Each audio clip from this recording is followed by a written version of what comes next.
Years ago, before I started to learn about internal family systems, which was only very recently, of course, since I've been doing this therapy, I'd worked out that I wasn't alone, and I wasn't sure even if there was an I, and if there was, who and what that was.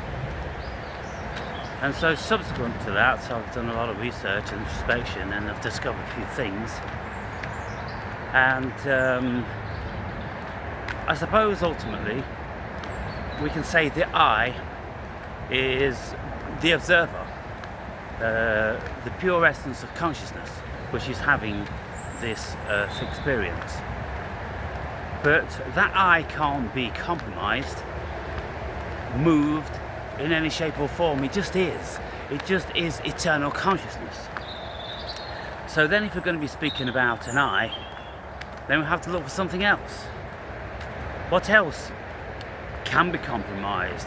What else can be moved and excited and be considered to be the epicenter of what we are? Well, the ego. Okay, but when we look for the I in the ego, we can see that, well, the ego is a very complex thing because there are many facets to the ego. And this is what the internal family systems deal with. They don't deal with spirit, they don't deal with the pure essence of the cosmos. They deal with the nature of the human being and the programs which are written upon the DNA in lots of instances. And so we have to seek out which of these personalities, personages, spirits are natural to us, i.e. they've been passed on via our genetics, and which ones are learned, which ones have just hitched a ride along our journey. And so that's very, very difficult to say unless you start to really investigate. But if we cast our minds back and if we do a great deal of introspection and self-hypnosis, then we may be able to find the origin of some of these characters. And so if we start at the root, we try to find the root, and we say, well, who's here? And it's like, well, there was an instant where my mother committed suicide, and my world was turned upside down and inside out, and there was this angry young boy there, angry at being wrenched from his family, angry that the mother didn't love him and the rest of the kids enough to hang around, angry at having to sleep in strange beds in strange buildings and keep being moved around all the time, all those sort of things, and feeling vulnerable. And so, well, the natural response for the ego then is to create a protector, and these protectors come in many varieties. But this protector that this little boy created is like a Roman centurion, because the ego likes these sorts of soldiers, finds them fascinating, and has a lot of respect for power and valor and regiment and authority and those sort of things within those realms. And so a centurion, a very highly trained soldier who stands outside the door of the emperor's office or the emperor's quarters. Now this centurion, invariably when you see on the movies there's two, and they're standing there with the swords and shields and spears and shit like that, and they are obviously the best of the best to have that job. It's like the Knights Templar. and it's their job to prevent any potential threat from entering the Caesar's quarters. So that character has been around for a very long time. Over and above that character, there's other characters, or not necessarily over and above, but working in liaison. There is the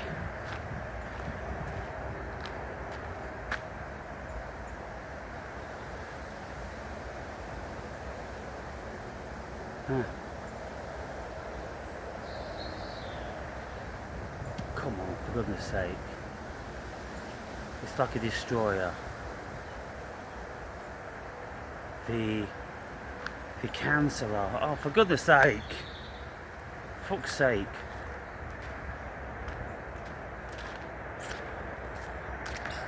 Okay, just pause the video for a while, people. I think about this fucking shit. The Saboteur. The Saboteur. Now then, why do I have a Saboteur? Well, the Saboteur is like a vetting system. The same as Supercilious. Supercilious reflects on the imperfections of the world, because the central core essence of this human experience realised at a very early age that this world wasn't perfect, and it didn't like the fact that it wasn't perfect, and so it became very, very finely tuned into imperfection as to why imperfections come about. And I noticed a billion of them, and I still continue today to notice a billion of them.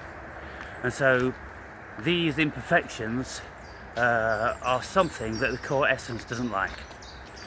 It likes perfection, and due to my star constellation of Libra, then I like harmony and I like balance.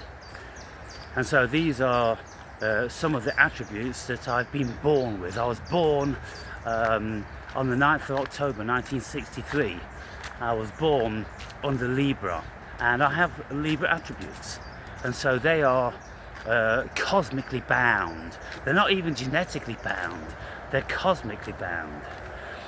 And so I have those things going on, looking for balance and harmony, and not liking imperfection, looking for perfection.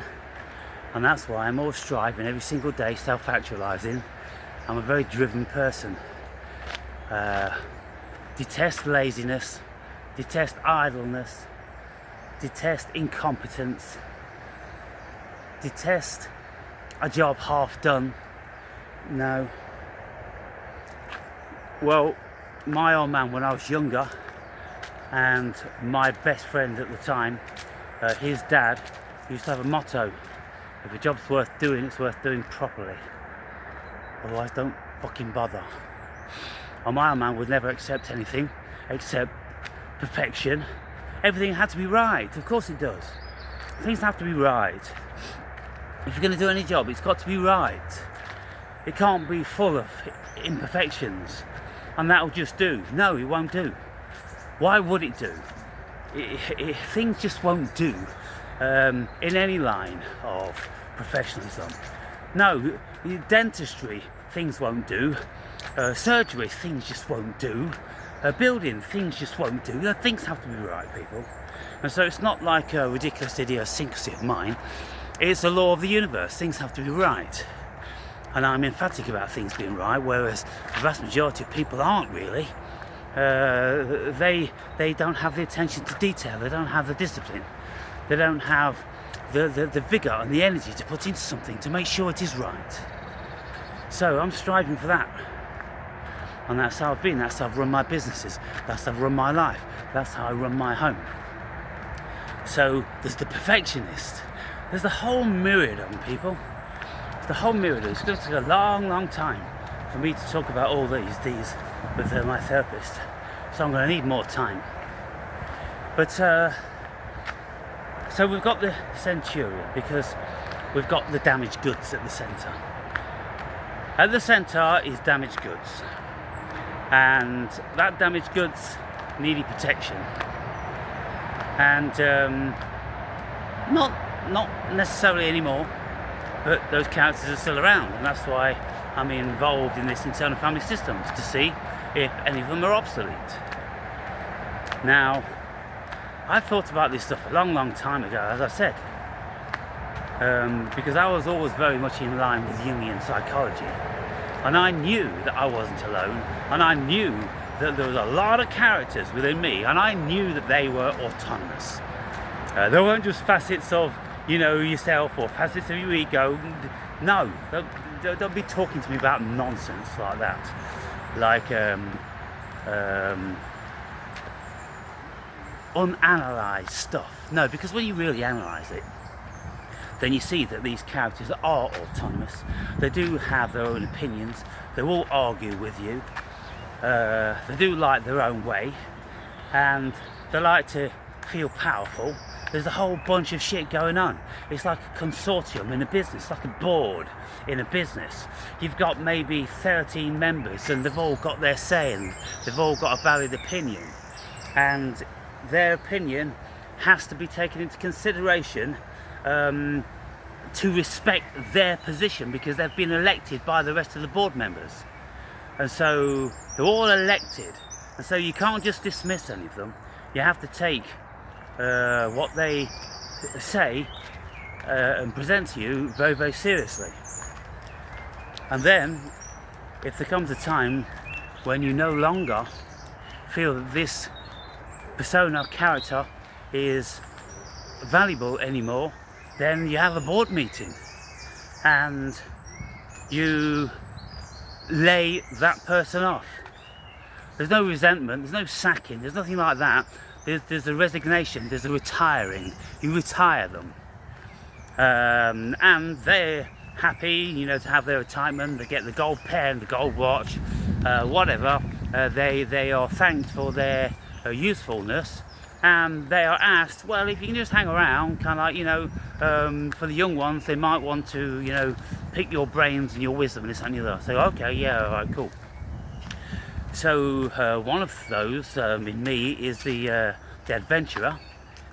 He's pretty well been retired, but he could come back, and he could plan a new adventure and partake in that and lead the way. Yeah, sure.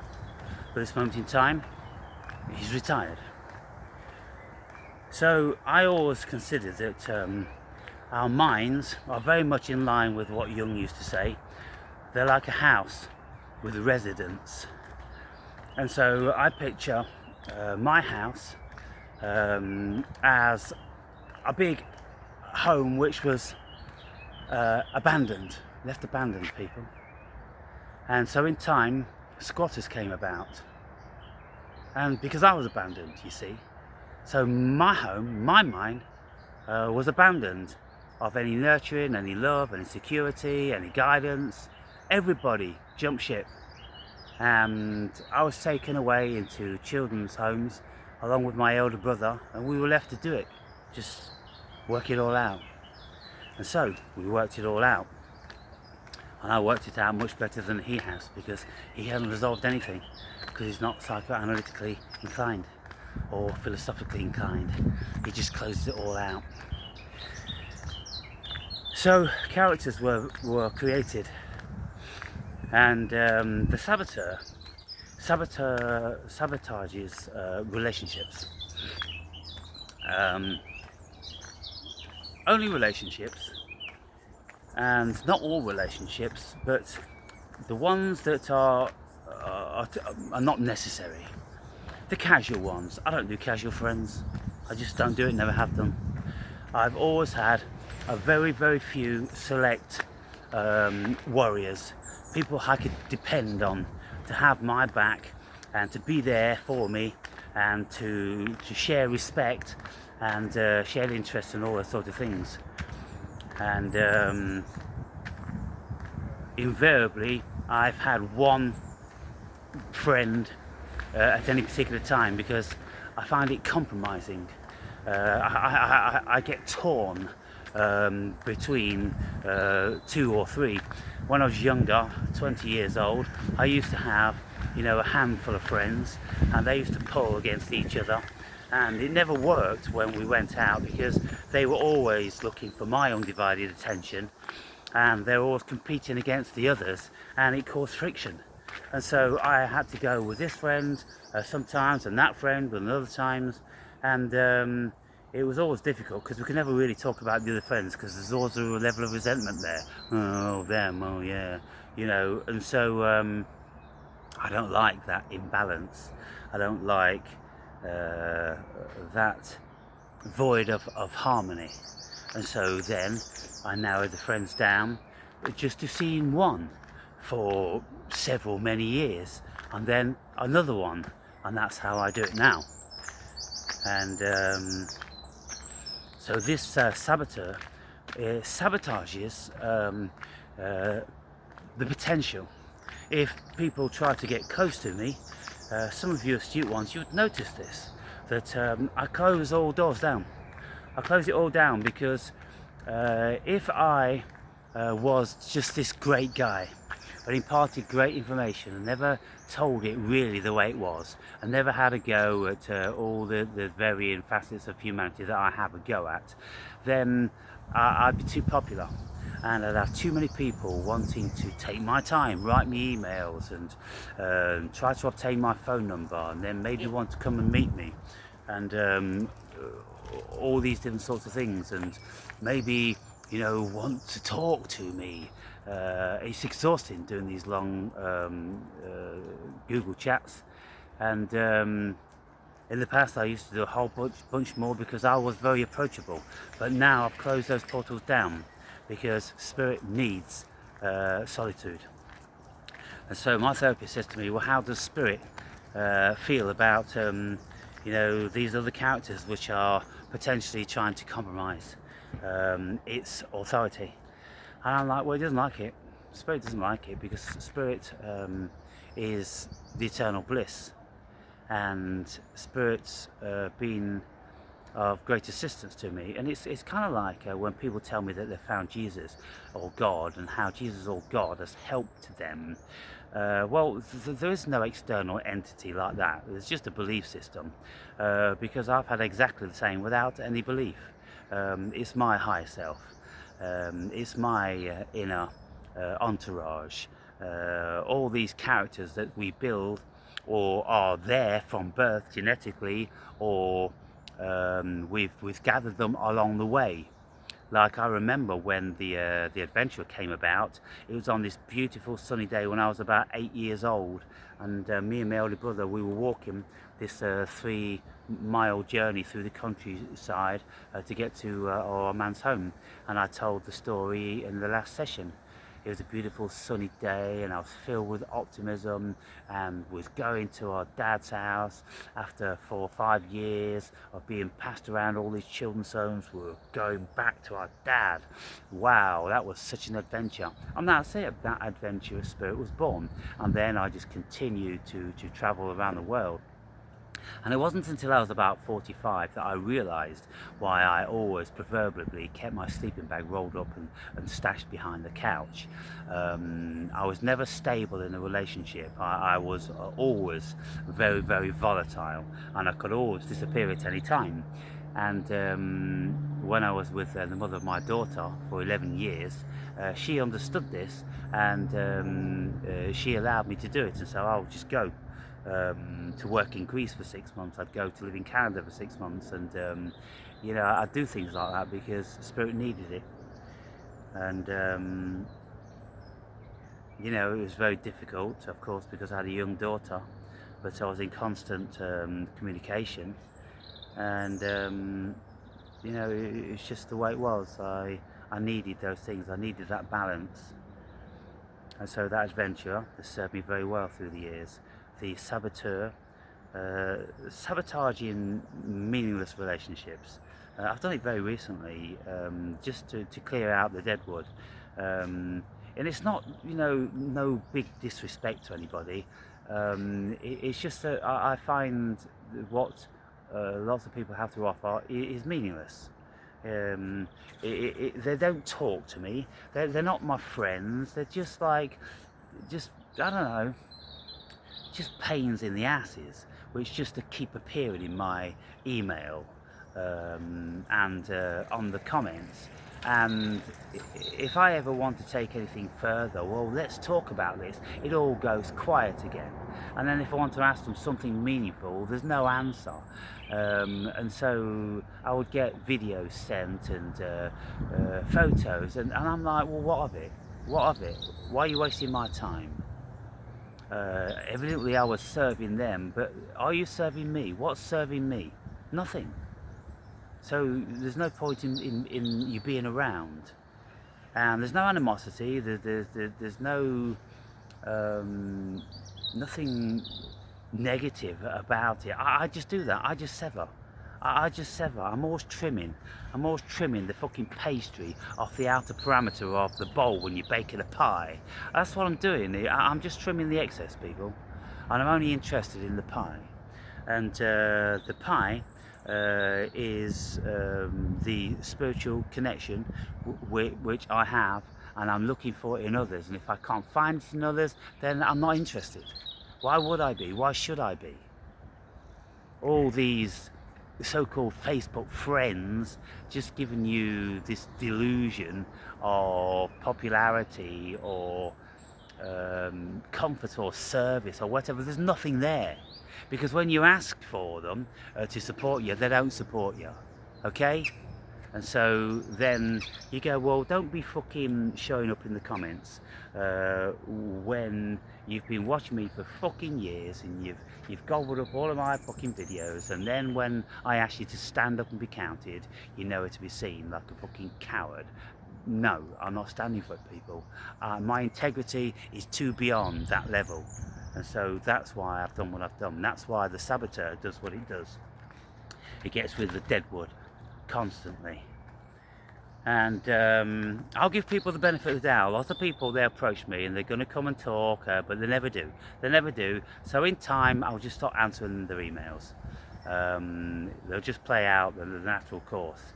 Or I'll just be blunt and I'll confront them. Are we talking or not? Are we fucking talking or not? You know, what do you want? Some sort of fucking pen friend? I'm not a pen friend.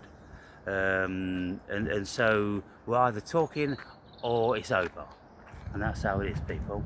But I will give people a little bit of time to tentatively start to work up their confidence, sending a few emails, talking about a few little bits. They're trying the ground with the awakened brave to see if they get rejected or if they get hurt or something. And then if they get strong enough, and you know, you got to do it pretty quickly, people, because this shit ain't going on for fucking years.